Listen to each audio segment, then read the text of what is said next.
Hello, नमस्कार, आदाब, सत श्री अकाल और अस्सलाम वालेकुम। मैं हूं मोहम्मद अहमद काज़मी, लेकर आया हूं आपका पसंदीदा कार्यक्रम आपके रूबरू। मीडिया स्टार वर्ल्ड लगातार आपको जब से अक्टूबर 2023 से जंग शुरू हुई है, हर दिन आपको खबरों की अपडेट और कुछ जानकार लोगों से मुलाकातें करा रहा है। कोशिश ये है कि आपको सही सूरत हाल मालूम हो और जो इंटरनेशनल और नेशनल गोदी मीडिया है उसके प्रोपेगंडे से आपका कोई नुकसान ना हो। नुकसान ये बड़ा होता है कि जब आप हकीकतें किसी और अंदाज में देखते हैं, हकीकत होती कुछ और है, समझते कुछ और है, तो फैसले भी गलत लिए जाते हैं, नैरेटिव गलत बनता है।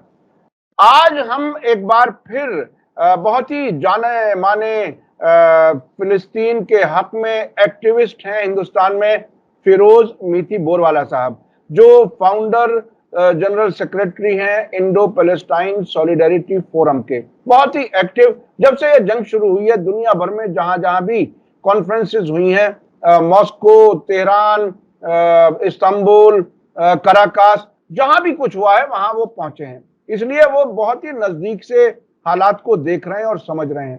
उनसे आज हम ये बात करेंगे, ये समझने की कोशिश करेंगे कि ये जो दूसरी बार जंग शुरू की है इजराइल ने, क्या ये इसी तरह से जारी रहेगी, या जो अभी मिस्र की तरफ से बात आई है, जंगबंदी का कोई फॉर्मूला उन्होंने दिया है, क्या उसके कोई मानी है?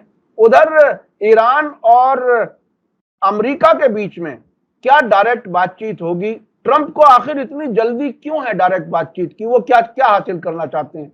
और अब तो तब्दीली ये है कि उनकी बगल में बैठे हुए नेतन्याहू भी एक तरह से उसे कबूल कर रहे हैं। ये वही नेतन्याहू हैं जिन्होंने पिछली बार 2017 में ईरान न्यूक्लियर डील को फाड़ करके फेंकवाया गया था, अमेरिका उससे अलग हुआ था। अब क्या क्या जल्दी है, ये भी हम समझने की कोशिश करेंगे। इसके अलावा हम ये भी समझेंगे कि इजराइल के अंदर जो जायोनी नजरिया है, जिसमें we are the chosen people और इजराइल जो है, फिलिस्तीन यही जमीन है जहां हमें होना चाहिए और ये दुनिया में उनके लिए जन्नत बन जाएगी, क्या वो नजरिया पूरी तरह से नाकाम हो गया है? उस पर भी हम बात करेंगे, समझेंगे कि हालात क्या कुछ हैं, दुनिया किस तरफ आगे बढ़ रही है। फिरोज मीठी बोरवाला साहब, वेलकम है आपका। मीडिया स्टार वर्ल्ड को आप वक्त दे देते हैं, उसके लिए बहुत बहुत शुक्रिया। आप सबसे पहले ये बताइए कि जो जायोनी नजरिया जिसकी बुनियाद पर इसराइल को बनाया गया, फिलिस्तीन की जमीन पर कब्जा किया गया और पूरी दुनिया के बदमाश उसको वहां मजबूत करने में आज भी लगे हुए हैं, क्या वो नजरिया खत्म होता जा रहा है? नहीं, आपने बहुत अच्छा सवाल पूछा अहमद भाई, and I am glad to be here again. आपसे बात करके मैं भी बहुत सीख लेता हूँ। पॉइंट है कि मैं कल ही एक टॉम सेगे, बहुत बड़े राइटर है वो, 80 साल के हैं। उन्होंने एक हारियट्स के इंटरव्यू में कहा है, एंड आई एम कोटिंग, कि at the age of 80 I am starting to think that maybe it wasn't right from the outset the whole Zionist thing. मतलब मैं अभी 80 साल का हो चुका हूँ और अभी मैं सोच रहा हूँ कि मुझे लग रहा है कि आउटसेट में ही, शुरुआत में ही जो जायनिस्ट माइंडसेट था वो शायद गलत था। और उसका बोलना है कि so Zionism is not so much a great success story, कोई बड़ा सक्सेस स्टोरी नहीं है। It also doesn't provide security to Jews. जो सिक्योरिटी के लिए सपोजिटली इसराइल बनाया गया था वो भी नहीं दे पा रहे हैं। It's safer for Jews to live outside Israel. Israel के अंदर हम लोग अभी सुरक्षित नहीं है। उससे तो अच्छा है कि जो यहूदी बाहर रहे इसराइल के वही सुरक्षित है। और यही इमाम खामेनाई बोलते रहे कि एक टाइम आएगा जब ये लोग खुद चले जाएंगे। तो ये संघर्ष जितना लंबा चलेगा इतना ये लोग की असुरक्षा बढ़ेगी और इतना ये लोग भागते रहेंगे। मगर पॉइंट ये था कि सुरक्षा का सवाल तो बाद में आया था। इनको इजराइल बनाने का एजेंडा तो जो 19वीं सदी में आया था वो पूरा एक Jewish extremist thinking, Zionist thinking बात थी। दूसरा मैं बता दूं कि जो आपने शब्द यूज किया है कि ये पूरा जायनिस्ट माइंडसेट है, चोजन पीपल, एक्चुअली ये चोजन पीपल ऑफ गॉड का कंसेप्ट तो जूइश कंसेप्ट है। वो उनके तोरा में आता है, उनके तनाक में आता है, उनके तालमुद में आता है। जायनिज्म तो बात की बात है। तो पहले से इनका था कि हम ही सर्वश्रेष्ठ है, हम ही दुनिया का सभी सुपीरियर लोग हैं, बाकी के इंसान तो जानवर है जो हमको सर्व करने के लिए बने, हम तो पूरा दुनिया पे राज करेंगे। ये तो उनका एक माइंडसेट है। उसके साथ मैं कुछ अच्छी खबरों की तरफ जाऊंगा कि जब से ट्रम्प सत्ता में आया है 20 जनवरी से अब तक 11 ट्रिलियन डॉलर्स का लॉस हो चुका है शेयर मार्केट में। अभी ये जो इसने जो टैरिफ वाला लड़ाई चालू की है, जिसमें वही हारेगा, उसमें से $6 ट्रिलियन का लॉस है। मगर ये टैरिफ ट्रेड वॉर के पहले ही $5 ट्रिलियन का लॉस हो चुका था। तो ये 2.5 महीने के अंदर $11 ट्रिलियन का स्टॉक मार्केट का गिर चुका है। और आप याद करो कि हमारी जीडीपी भारत की $3.5 ट्रिलियन है, तो उसके 4 गुना तो उनका लगभग स्टॉक मार्केट गिर चुका है। ये हाल है। इसका मतलब ये है कि वेस्टर्न वर्ल्ड कोलैप्स मोड में है। ओके, मतलब हाँ, ट्रम्प आज तक ये मानने के लिए तैयार नहीं है, ना कोई अमेरिकन, जेफरी सैक्स के या 2-3 लोग को छोड़ दो, कि अमेरिका का गिरने का कारण ये है कि उनकी जो आमदनी है, उनका खर्चा है, उसमें कोई तालमेल ही नहीं है। आप महीने का 50,000 रुपया कमाओगे और 5 लाख का आपका खर्चा होगा क्रेडिट कार्ड से, तो आपका क्या हाल होने वाला है? तो जो अमेरिका का पोस्ट वर्ल्ड वॉर 2 खास करके जंग पे जंग जो चलता रहा, अमेरिका का इतिहास है कि उनके जो 250 या 270 साल का जो भी इतिहास है, खाली 22 साल ऐसे हैं जिसमें उन्होंने कोई जंग नहीं लड़ी। नहीं तो हर साल वो जंग करते रहे। तो ये जंग पे जंग का जो ट्रिलियंस ऑफ डॉलर्स का खर्चा है, फाइनली उसने अमेरिका को ले डुबा दिया है। दूसरा है कि बहुत सारे American corporations Vietnam, China, Mexico, Canada चले गए थे, ताकि वो सस्ते में वहाँ अपना प्रोडक्शन कर सके। आप जो टैरिफ डाल रहे हो, तो वही अमेरिकन कॉर्पोरेशन को नुकसान होने वाला है। एक्चुअली ये लोग इतने बिना सोच के ये टैरिफ ट्रेड वॉर चालू किया है, क्योंकि मूल प्रॉब्लम अमेरिका वो है ही नहीं। मूल प्रॉब्लम अमेरिका है आमदनी और खर्चा, वॉर्स का जो पूरा एजेंडा है, और उनका मैन्युफैक्चरिंग बेस तो भी लगभग खत्म हो चुका है। हथियारों के अलावा कुछ खास वो लोग बनाते नहीं, ठीक है? उसमें अमेरिका ने ये काम कर दिया है कि यूरोप, कनाडा को भी अपने से अलग कर दिया है, और चाइना बैठे-बैठे दुनिया का लीडर बन गया है। चाइना पे आज उसने 104% टैरिफ लगा दिया, और चाइना को कोई डर नहीं है, क्योंकि चाइना का सिर्फ 3% जीडीपी है, वो अमेरिका पे डिपेंडेंट है। चाइना ने अपने आप को बहुत सारे देशों में अभी एक्सपोर्ट लायक कर दिया है, तो उसका अमेरिका कल दरवाजे भी बंद कर देगा, चाइना को कुछ फ़र्क नहीं पड़ने वाला। ओके? तो द पॉइंट इज़, एक जगह पे वो हो रहा है, दूसरी जगह पे यूरोप एक जो कोशिश ट्रम्प कर रहा था कि वॉर को खत्म करो रशिया वाली, क्योंकि अमेरिका का बहुत सारा पैसा उसमें चला गया है। यूरोप वो बात मानने के लिए तैयार नहीं है, वो रूसोफोबिया उनका जो है पहले पुराना है। तो अभी यूरोप ने तय कर लिया, यूके प्लस यूरोप ने, कि $800 बिलियन का एक पूरा फंड बनाएँगे और हम लोग यूक्रेन की वॉर को सपोर्ट करते रहेंगे। वो सफल नहीं हो पाएँगे, यूरोप भी डूब रहा है। अनसस्टेनेबल। ओके। तो दूसरी बात है कि ट्रम्प ने बोला कि मैं फिज़ूल खर्चा कम कर रहा हूँ। कल ही ट्रम्प ने अनाउंस किया कि हमारा जो डिफेंस बजट होगा वो $1 ट्रिलियन का होगा। तो करते रहो, वही गलतियाँ करते रहो, डूब रहे हो आप, ठीक है? एक जगह पे यूरोप डूब रहा है, एक जगह पे अमेरिका डूब रहा है।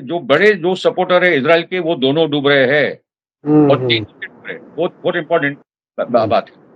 क्योंकि मुझे यानी इजराइल को मदद करने की वजह से और दूसरी भी गलतियों की वजह से, जो ट्रम्प अपनी गलतियां जो जिस तरह से कर रहा है, पूरी दुनिया में टैरिफ वॉर शुरू कर दी, और बेचैनी है, पूरी दुनिया में बेचैनी है, किस तरफ कैसे सेटल होगा ये समझना मुश्किल हो रहा है। लेकिन इसकी जद में खुद अमेरिका आ रहा है।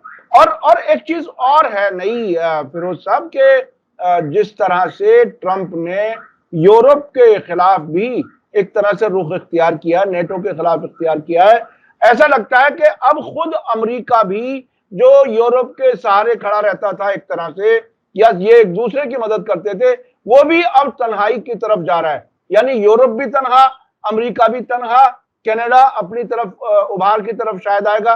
तो ऐसी हालत में इनका डूबना, इतना कमजोर होना तय है। और उसके साथ साथ आपने जो बात कही, वो इजराइल के जो 2 मेजर सपोर्टर्स हैं, जब वो डूबेंगे तो इजराइल भी डूबेगा। तो ये सूरत हाल नई दुनिया में बनती नजर आ रही है। अच्छा, अब मैं खाली एक बात बोल दूं कि ये बहुत जरूरी था कि बैलेंस ऑफ पावर बदले। मेरे दोस्त से जो ईरान में या लेबनान में या जो फिलिस्तीन वाले दोस्त हैं, उनका बोलना था कि अभी हम जिस ताकत के सामने लड़ रहे, बहुत बड़ी ताकत है, हम इधर है, वो लोग उधर है, तो वो बैलेंस कम होते जाएगा, तब ये बदलते जाएगा, और वो होते जा रहा है। क्योंकि आज भी बैलेंस ऑफ पावर वेस्ट के पक्ष में, स्पेशली मिलिट्री बैलेंस, मगर अभी इकोनॉमिक बैलेंस बदलते जा रहा है चाइना और ये पूरे ब्रिक्स प्लस के कारण। ओके, ये हमारे पास विकल्प है। ईरान भी पहले यूरोप के साथ कोशिश कर रहा था, समझ गया कि यूरोप और ये न्यूक्लियर डील, वो लोग हमको घुमाते रहेंगे, तो अभी जो रशिया, चाइना, ईरान वाला जो ट्राइमेरिट बना है और जो ब्रिक्स प्लस अभी उभरते जा रहा है, ठीक है? और ट्रम्प का आना तो मैं बोल रहा हूँ बहुत अच्छी बात हो गई है, क्योंकि वो सही टाइम पे आया अमेरिका को डुबाने। ओके। सही टाइम पाया अमेरिका को डुबाने के लिए, और शायद यही बात अमेरिका इजराइल के लिए भी कही जा सकती है कि सही बात। नेतन्याहू भी सही जा रहा है, जंग बढ़ाता जा रहा है और वो डूबने की तैयारी कर रहा है। तो ये ऐसी सूरत में जो आपने कहा कि बैलेंस ऑफ पावर बदलना था, मैं मेरे जहन में एक चीज और आ रही थी। आपने ये बात तो कही कि अमेरिका और यूरोप के पास अभी फौजी ताकत है, यानी हथियार हैं, लड़ने के लायक तो फौजी नहीं है उनके पास, लड़ने नहीं। के लायक तो फौजी नहीं है।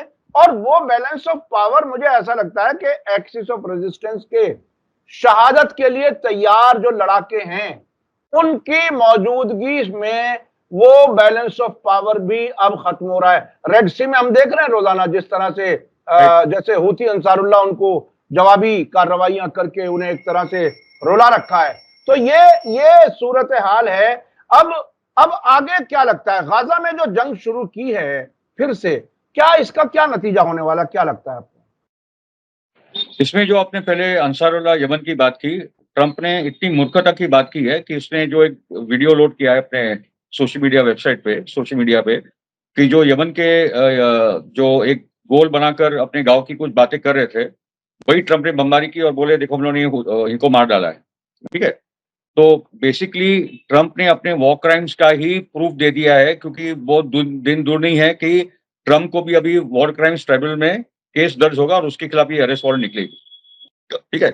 ये हाल है वेस्टर्न लीडर्स के, इसके खिलाफ नेतन्याहू का तो है, बट ट्रंप के भी खिलाफ अभी केसेस दर्ज होंगे या होने चाहिए। ठीक है?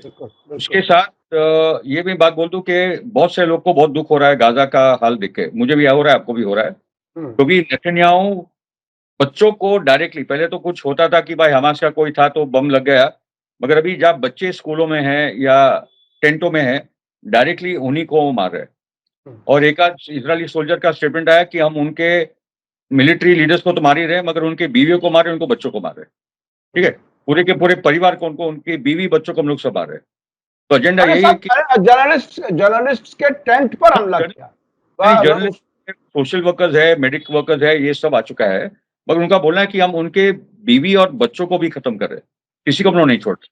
मेडिक्स का तो इतना बड़ा मुद्दा बन गया है, इनको जो मारा है। जर्नलिस्ट का तो उनको पता है कि जितने पूरे वर्ल्ड वॉर 2 में कुछ 63 जर्नलिस्ट मारे गए थे, ठीक है?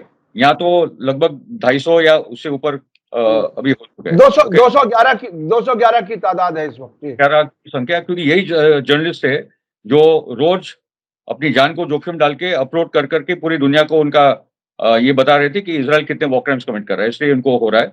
और मेडिक्स को इसलिए टारगेट करे कि भाई आप लोग अंदर आवी मत, इनको कोई बचाने के लिए आइएगा मत, अस्पताल नहीं, कोई कुछ नहीं चाहिए, ये लोग मरे। तो वो मेडिक्स को भी वो लोग मारे, एम्बुलेंस को उड़ा रहे।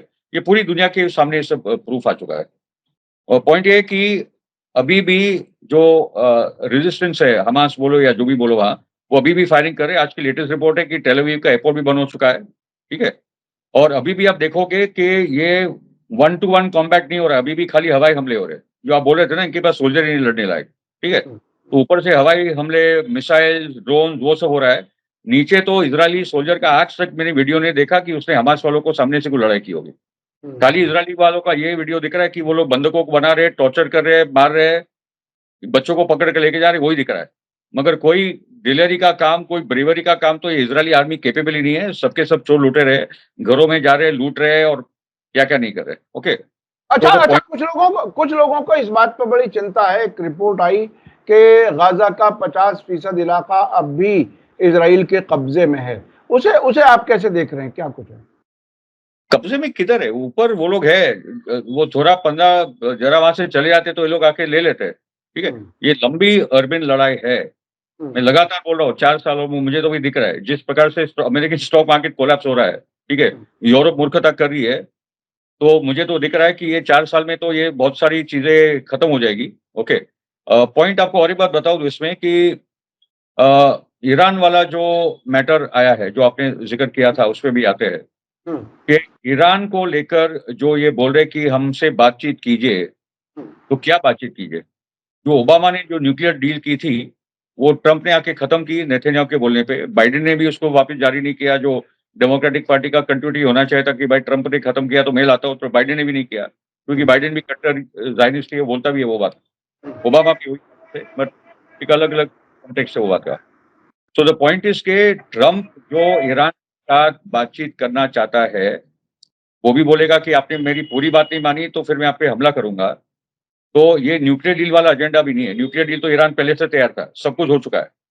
मगर ट्रंप ईरान को ये बोल रहा है कि आपका मिसाइल प्रोग्राम, आपका एंटी बैलिस्टिक प्रोग्राम, आपका ड्रोन प्रोग्राम, ये सब खत्म करो, आप निहत्थे हो जाओ, ठीक है? और उसके साथ एक्ट्स ऑफ रेजिस्टेंस को बंद करो, पैलेस्टाइन, हिजबुल्लाह, अंसारुल्लाह, ये इराक का हस्टल चाबी, ये सब बंद करो। आप जो पहले असद को ये ऑफर था कि ये सब बंद करो और हमारे साथ आ जाओ। ईरान ये मानने वाला है नहीं। उसके बाद 2 ही परिणाम है, या ट्रंप फिर हमला करेगा या नहीं करेगा और फिर ये चलता रहेगा। मगर नेतन्याहू जो अभी वॉशिंगटन गया था, जो बोला जाए कि it was not a successful talk, मेरा मानना है कि दोनों की ये सब बातें हुई है कि गाज़ा में नेतन्याहू ने क्या-क्या वो जो ट्रंप का एजेंडा कि सबको साफ करो, रिवियर बनाएँगे, तो नेतन्याहू कहाँ तक पहुँचा है? हुतियों के सामने क्यों अमेरिका वापस फेल हो रही है, ठीक है? और उसके साथ ईरान को लेकर अभी क्या प्रोग्राम है, क्या हम लोग करने वाले हैं, ठीक है? उनमें वो स्पष्टता अभी तक आई नहीं है। तो अभी वो देखना है कि आई थिंक 1 मई का डेडलाइन है, जो ट्रंप ने दिया है कि तब तक नहीं बात मानोगे तो फिर ऐसी बॉम्बिंग करेंगे तुम पे कि तुमने कभी देखा नहीं होगा। तो अभी नेतन्याहू का तो क्लियर कट एजेंडा है कि ये वॉर हो। उसके सामने साथ वॉर की आखिरी वॉर अभी ईरान वाली है, तो नेतन्याहू और इज़राइल अभी पुश ज़रूर कर रही है। मगर एक इम्पोर्टेंट बात हुई अभी अमेरिका में कि ट्रंप ने बहुत सारे घोटाले एक साथ कर दिए। $7 ट्रिलियन का स्टॉक मार्केट में लॉस, मतलब अभी ट्रंप पे इतना भरोसा जनता का रहा नहीं कि ये तो पागल आदमी है, अमेरिका को पूरा डुबा ले जाएगा। और ये खुलकर बात आ रही है कि हमने इज़राइल के लिए जंग लड़ते हम लोग ये यहाँ तक पहुँचे, तो अभी ईरान पे हम लोग क्यों जंग करें? रॉन पॉल का ट्वीट है, वो तो रिपब्लिकन लीडर कि भाई यही सब कारण थे जिसके कारण हम लोग यहाँ तक पहुँचे। अभी तुम यमन पे भी हमला कर दिया और तुमने भी ईरान पे भी हमला कर दिया है। ईरान पे तुम हमला करना चाहते हो। तुम लोग कर एक एंटी इज़राइल सेंटिमेंट, एक एंटी जूइश ज़ायनिस्ट सेंटिमेंट अभी बढ़ती जा रही है अमेरिका में। और आपने देखा होगा कि 5 अप्रैल को हुआ अमेरिका में 50 के एक ही दिन लोग सड़कों पे आए, 3 मिलियन लोग आए हैं और वापस 19 अप्रैल को वही होना है। और तो बेसिकली इंटरनल पॉलिटिक्स का सवाल था अमेरिका का, डिक्टेटरशिप, फैसिज़्म, इकोनॉमिक डिक्टेशन जो सबको निकाल रहे। मगर काफ़ी जगह पे हनी के झंडे दिखे। लोग आ गए हनी के झंडे को लेकर। इतने बड़े पैमाने पे वो बात नहीं हो रही है, मगर मैं मानता हूँ कि ये बात बढ़ती जाएगी। और एक आप देखोगे कि जो क्रैकडाउन हुआ अमेरिकन यूनिवर्सिटीज़ पे, मगर आज वहाँ स्टूडेंट्स मार्च कर रहे हैं कि उन्होंने क्रैकडाउन किया है ग्रीन कार्ड होल्डर या जो वीज़ा पे जो स्टूडेंट वीज़ा पे जो स्टूडेंट्स हैं, उन पे पहले क्रैकडाउन किया है, एक देने के लिए सिग्नल कि भाई स्टूडेंट मूवमेंट को बंद करो, मगर हुआ नहीं है। ठीक है? तो स्टूडेंट मूवमेंट आगे बढ़ते जा रहा है, कुछ यूनिवर्सिटीज़ भी अभी सरेंडर करने के लिए तैयार नहीं है। तो फेडरल फंडिंग वहाँ से बंद हो रहा है। ठीक है? मगर यूनिवर्सिटी लड़ रही है, स्टूडेंट लड़ रहे हैं। अमेरिका की जनता 5 अप्रैल को सड़क पे आई, हम लोग आज तक मोदी के सामने इतने बड़े पैमाने पे नहीं आए, ओके? और 19 अप्रैल को वापस होने वाला है। अब 5 अप्रैल, 19 अप्रैल, 14 दिन के समय में 2 हफ्ते के बाद उससे ज़्यादा लोग सड़क पे ट्रंप के खिलाफ आने वाले हैं। मतलब अमेरिकन पॉलिटिक्स में 2.5 महीने के अंदर एक प्रेज़िडेंट को 2 दिन मिलते हैं, 6 महीने मिलते हैं, ओके? तो 2.5 महीना नहीं हुआ तो लोग 3 मिलियन 30 लाख के साथ सड़क पे, और अभी वो बढ़ने वाला है 19। तो अच्छा, ट्रंप के दुश्मन एक तरह से नफरत करने वाले दुनिया भर में बढ़ते जा रहे हैं, और जो बहुत ही अपने आप को दोस्त समझते थे, हमारे मोदी जी भी अपने आप को शायद उनका दोस्त समझते थे, और वो टैरिफ का सिलसिला शुरू हो गया, अब जान बचाना जरा मुश्किल हो रहा है।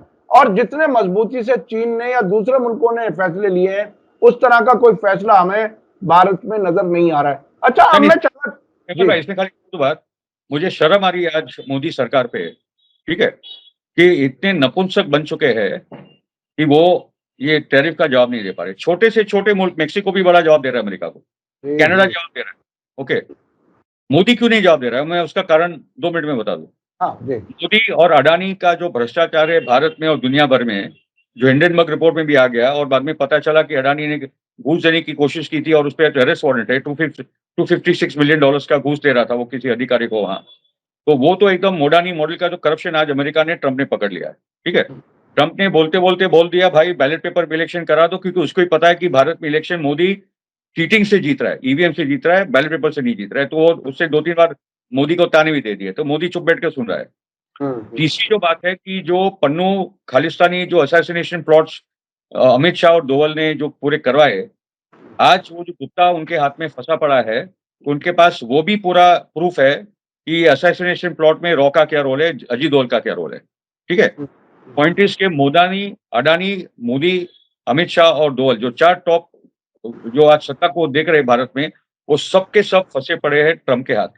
इसलिए पूरी दुनिया में टैरिफ का लेकर बड़ा विरोध है, मगर मोदी की सरकार और हमारी गोदी मीडिया बोल रही कि भाई टैरिफ इतने अच्छे हैं, अमेरिका सही कर रहा है, अमेरिका फर्स्ट हुआ है या इंडिया फर्स्ट है, ट्रम्प वही है जो मोदी चाहता है, चाइना की गलतियां है, चाइना ने ये सब किया इसलिए अमेरिका को करना पड़ रहा है एकदम।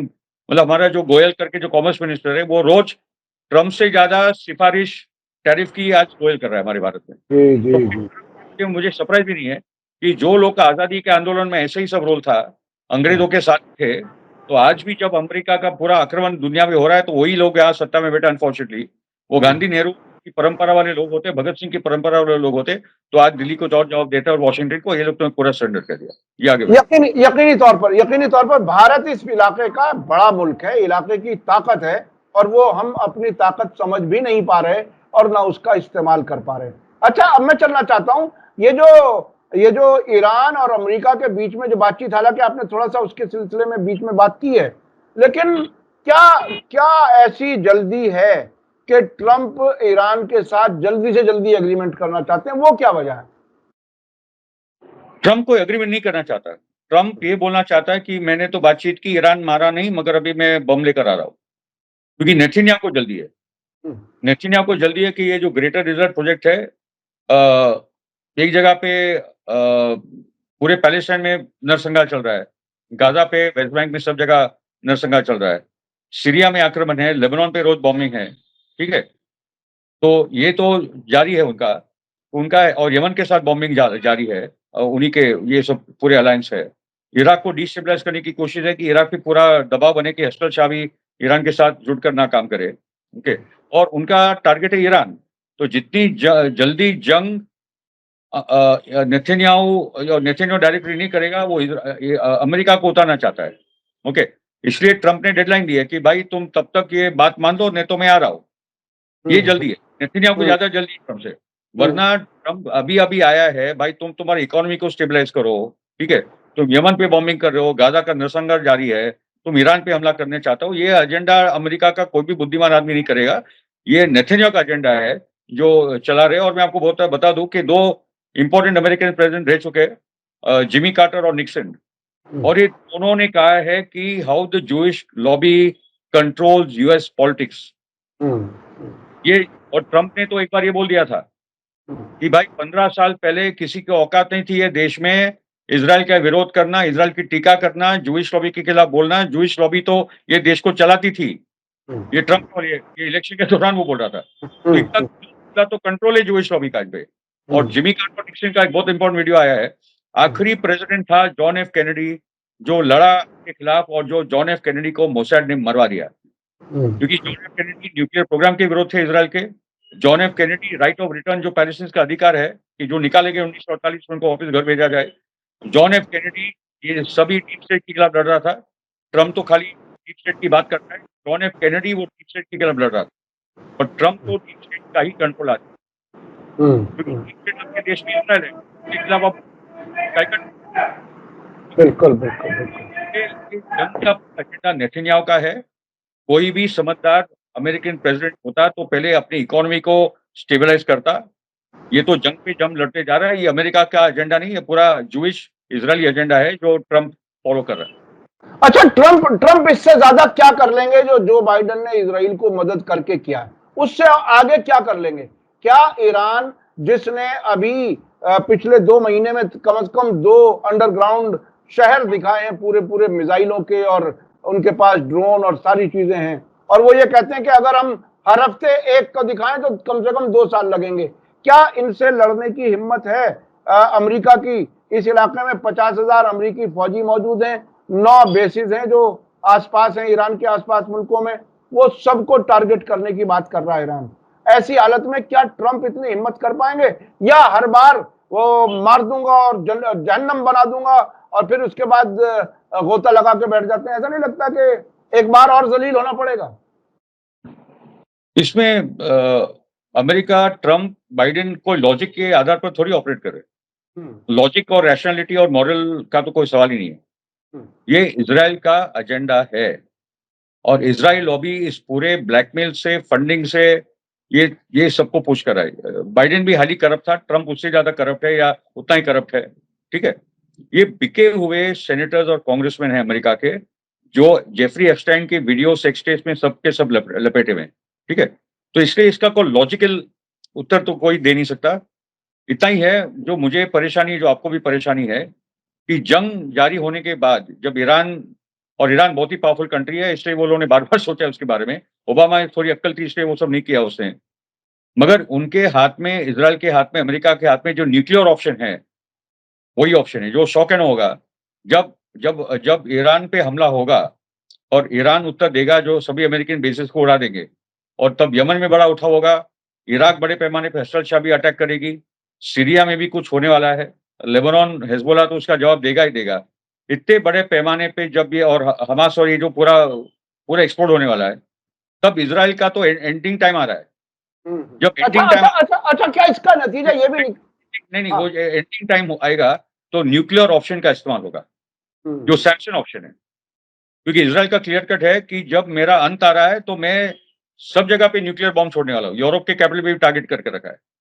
इसलिए मेरा बोलना है कि ईरान को तो न्यूक्लियर ऑप्शन ले लेना चाहिए, न्यूक्लियर टेस्टिंग कर लेना चाहिए, डिटरेंट बताना चाहिए। नॉर्थ कोरिया इसलिए बच गया है, ना गद्दाफी बचा, ना सद्दाम बचा। जिसके पास न्यूक्लियर बॉम्ब है, वो बच गया। नॉर्थ कोरिया रोज छोटा एक देश है, हुल देता है, उसका हाथ नहीं लगाता कोई। तो जितना जल्द से जल्द, और ये अब ईरानियन पार्लियामेंट में बात हो चुकी है, अली लारीजानी ने भी अभी ये बात बोल दी थी, जो बहुत बड़े ही is a great intellectual also, I met him also.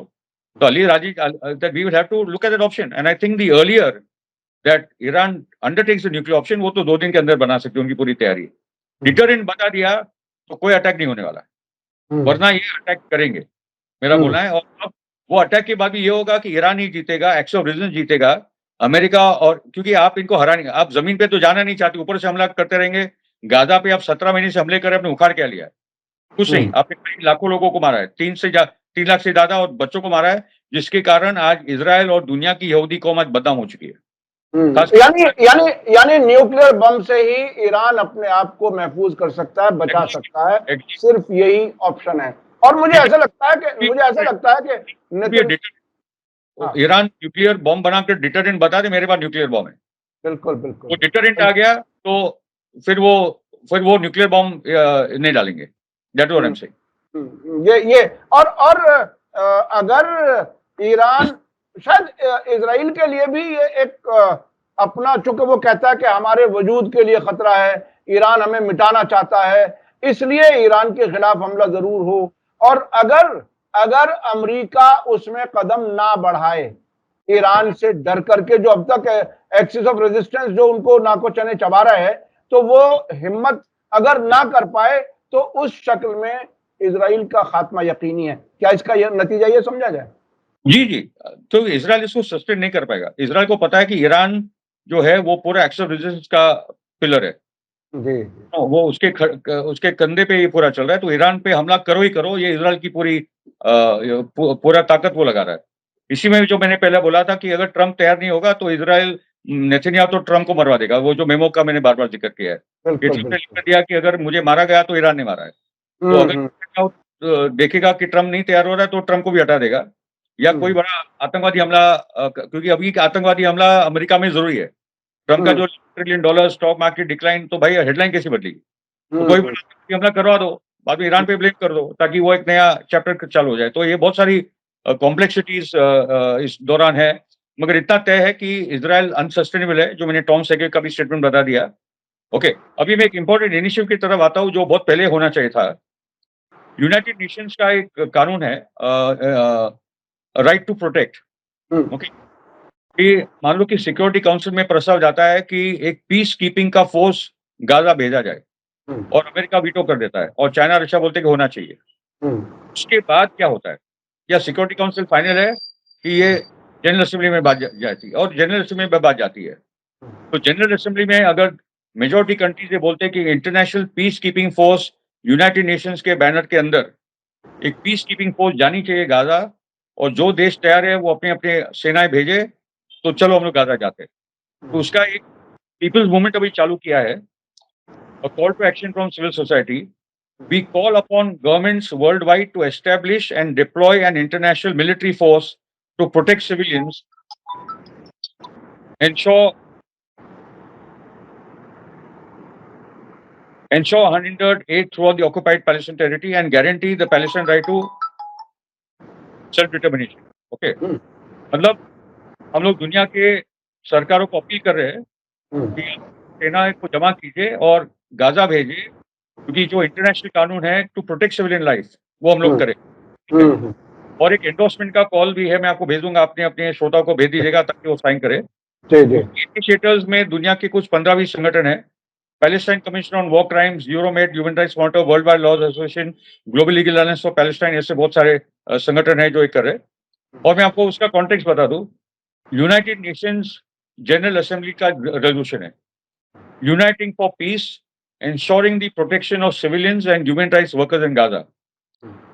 तो यूनाइटेड जनरल असेंबली का एक रेजोल्यूशन है 1950 का, resolution 377/5 of 3 November 1950, known as Uniting for Peace, which affirms that when the Security Council fails to exercise its primary responsibility for the maintenance of international peace and security due to lack of unanimity amongst its permanent members, the General Assembly shall consider the matter immediately and may issue appropriate recommendations, including the use of armed force, when necessary to restore international peace and security. आखिर में इतना ही पढ़ूंगा।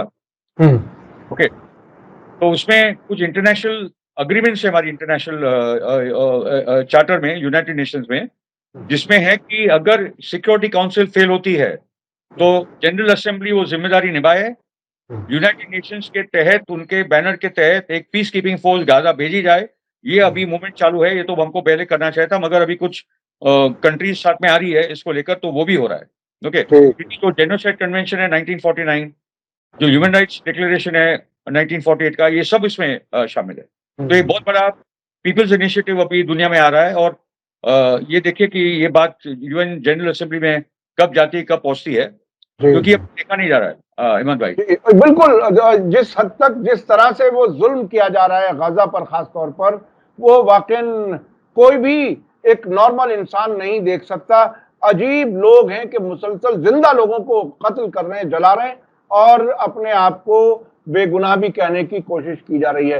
ये है western media के जरिए बनाए गए नैरेटिव्स, और लेकिन सोशल मीडिया अपना काम कर रहा है और आप तक सही खबरें पहुंचा रहा है, इंफॉर्मेशन पहुंच रही है। बहुत बहुत शुक्रिया जनाब फिरोज मीठी बोरवाला साहब, आप हमें वक्त दे देते हैं, उसके लिए बहुत बहुत शुक्रिया।